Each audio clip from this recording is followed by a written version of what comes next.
If you're biracial or white passing, I want to encourage you to watch this movie or read the book. It really helps illustrate colorism and what it means to be white passing.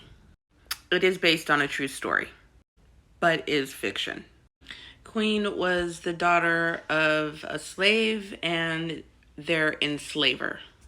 Because she was so light, the father insisted that she be his white daughter's playmate and grow up in the big house.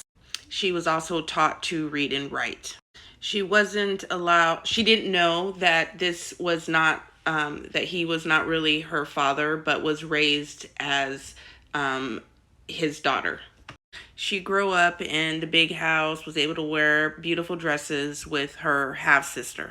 She enjoyed some comforts, but knew where her place was.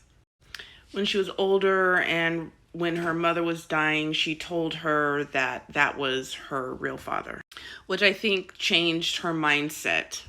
She was now half white. After the Civil War, Queen leaves the plantation, the only home she knew, and realized she could pass as white. So she took a stagecoach to South Carolina. Pretty sure black people weren't allowed on stagecoaches, as passengers at least. She meets another white passer who coaches her on how to be white. She even gets a job at a flower shop. And she is a former slave. And just to be clear, former slaves couldn't just go out and get a job. But because she was white passing and lived as a white woman, she got a job.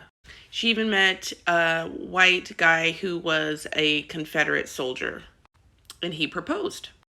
Her friend told her, "Don't do it. It's a big mistake." So she went and broke it off with him, and he was trying to get some play from her, and she blurted out that she was black. He raped her, beat her, and threw her out like she was some trash. And her white passing friend also rejected her. It was for self-preservation.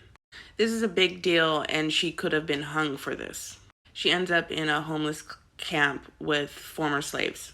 And while they may have been mean to her and threw her food like she was a dog, she still ate. She could have packed up and left and gone somewhere else and lived another white life. Lie. But essentially, she chose being black. Chose. Here's the real queen. And yes, that is Halle Berry.